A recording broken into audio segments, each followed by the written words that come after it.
Hello and welcome from Eat Your Elephant. This is Bernie, and I've got a small business owner with me here, Alvin Hermanto, is that right? That's correct, yes. And you're from Relab Studios. Relab Studios. Tell us about Relab Studios. So, Relab Studios is a creative agency based here in Melbourne. I used to be in South Melbourne just 2 days ago. Before this interview, actually, we moved to a new office. Right. So it's in 1 Queen's Road, Melbourne, towards the city, just opposite St Kilda Road. So what we do is it's a creatively focused agency, and we worked on various creative projects, but most of the solutions are technical based. So these involves things like websites, mobile applications, email campaigns, social media campaigns, and it's all digitally focused. Okay. We still do print jobs every now and then, Okay. but most of that is to support the campaign that we're working on digitally. And most of the print stuff that we do is premium based. So it's not a big run of brochures for junk mails and that sort of stuff. So basically, how long have you had the company? When did you start? How long ago? So Relab Studios, I've registered the company in September 2012, so I'd consider us starting in 2012, September. Right. I was working for another digital agency before that, and then I've decided I wanted to start something on my own, so I've left. So why did you decide that? You're obviously earning good money. You decided you want to be self-employed. You're walking into the unknown. You've no idea where you're going. You just say, I want to be in control of my life and work when I want and have holidays when I feel like it. And is that your thoughts? Well, first of all, I've always wanted to have something of my own since I was a teenager. Right. Being my background's graphic design, so my parents weren't very supportive of that at the beginning, just because they didn't have any idea what graphic design meant. But then I thought, I wanted to have my own studio. I just wanted to be all creative and all that. So at that year, 2012, I thought this is probably the good time, because I was getting married as well in 2013, early 2013. Right. So I thought, if not now, when? So I wanted to make that start before, we have kids, before all of that happens. Mm-hmm. So I thought I'd just have to do it. And I had to do it slowly as well. I didn't jump into it straight away. I did it part-time, only Right. 1 day a week at the beginning. And to have secure, income, I've decided to work part-time for another organization, and I've decided not to work for another digital agency or a creative studio or anything like that, just so it's not competing to each other.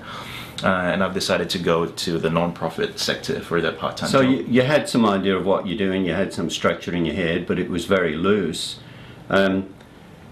So this mindset, you left a job, you rented an office, and away you went.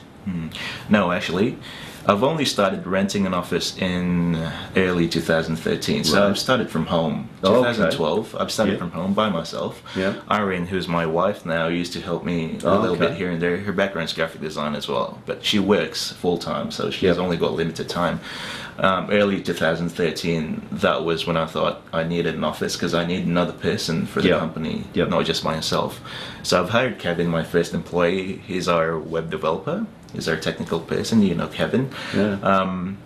So he started working here by himself. Well, I only come in once or twice a week, because I was working for that other agency, and that's where the whole office started. Okay. Now, so you've been going about 6 months, no, longer than that. How long since you moved into an office?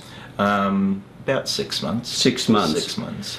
And within Coming to 7 months. Yeah, within 7 months, you have a staff of how many?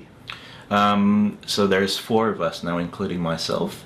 So there's 3 staff, including myself, and I'll be hiring another one very soon. So why how did you get such growth so quickly? First of all, I consider I have really good network connection. I've really maintained good relationships as well with my previous employers, my previous colleagues, previous suppliers that I used to deal with when I was working full-time for Right. another company.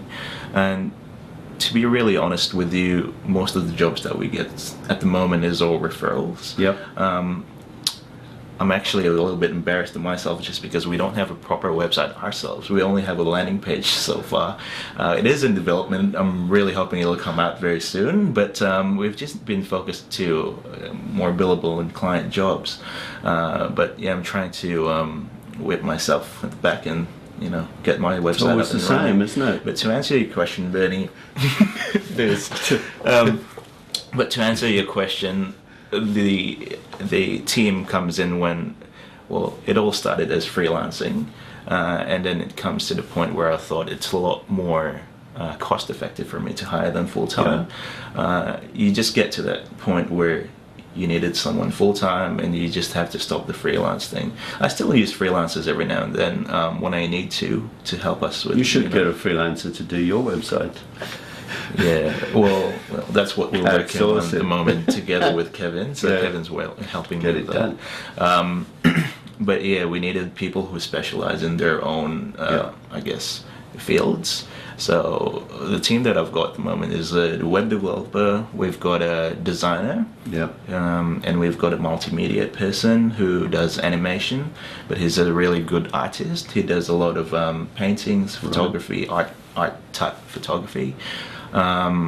And they're all very different to one another, and it works really well as a team. So when you went into this business, did you have any fears? Did you lie awake at bed at night thinking, I don't know how I'm going to pay the staff, I don't know what I'm doing, I don't know. Did you have any goals set? Did you write something on paper? Did you have a business plan, in fact? yeah, well, at the beginning I did write a business plan, believe it or not, because I'm not that type of person who would do that. But I've consulted with my ex-creative director in the old company, who's been a good mentor for me so far, as well as other business people who's been around for a while. And they've strongly suggested for a business plan, so I thought, I'll just do this. So I did that properly, but to be completely honest, after going, the first month, the second month, things didn't turn out as how the business plan would have written it. Isn't that the way? I don't know. That's why you Is have a it? plan, so it can not quite go right. Yeah. At least you've got a plan, a direction, and you can always tweak it. Yeah. For example, the business plan has projected I've only got one staff for the first year, but I've got 3 now, and it's very different. I mean, once you jumped into the field, it's very different from how you would have planned it. But yes, I did have a business plan, and the first couple of months, the first month, the second month, maybe up to the third month, I was very excited about everything. I still had stable income because I was working part-time for that other organization. So I wasn't really worried about money at that stage. But then when I jumped into Relab Studios full-time, leaving that other company, that's when I started to think about, a stable income. How am I going to be able to pay my staff? How am I able to... Because when I spoke to you a couple of months ago, and I asked you the question, did you have any financial backing? You said no. No. You had none? No funding at all. No funding. So you really, you didn't dip your toe in the water, you dived into the deep end. Yes, exactly. But I had a good amount of savings before all of that. Right. So I think it was April 2013 when I started full-time in Relab Studios. By that time I had some money to support myself. Irene, my wife, was working. She is still working at the moment. So we're okay. So she's your backup. If anything happens, but yeah, luckily nothing happened, that bad so far. Yeah, that's great. Just turn it off for me. So, Alvin, what you've said is the 5 things you mentioned. 1 is passion. You've got to be passionate. You've got to love what you do. 2, you've got to have a marketing plan, some plan, something written to give you direction. 3, a mentor, someone in the industry, someone that can help you, someone that can guide you. 4, be persistent. Obviously you have to be persistent. Things won't always go the way you want them to. So you have to have that persistent to keep going, and believe in yourself. You've got to have that passionate belief that you can do this. You can make this business grow. And of course, when you employ people, the fifth thing is have a good team. Get good people. You have to be surrounded by good people. When you expand, you can't do it all yourself. So those 5 things: passion, business plan, mentor, persistence, belief, and a great team. That can help you.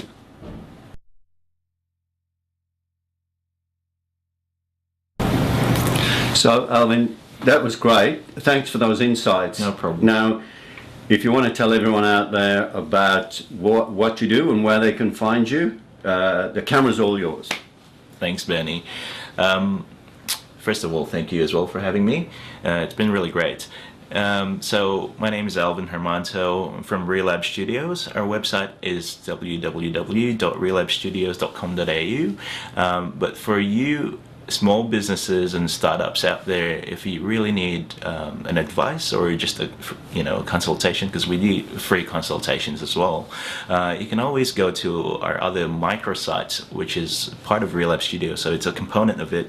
It's smartstartupsites.com.au. Bernie will have a link under the video, so you can have a look at more specific details on what we do over there, particularly in setting up websites, because it can be a little bit of a hassle for small businesses or startups sometimes, and it can be quite expensive, so we can help you out with that. Thanks, Alvin. Thank you. Thank you.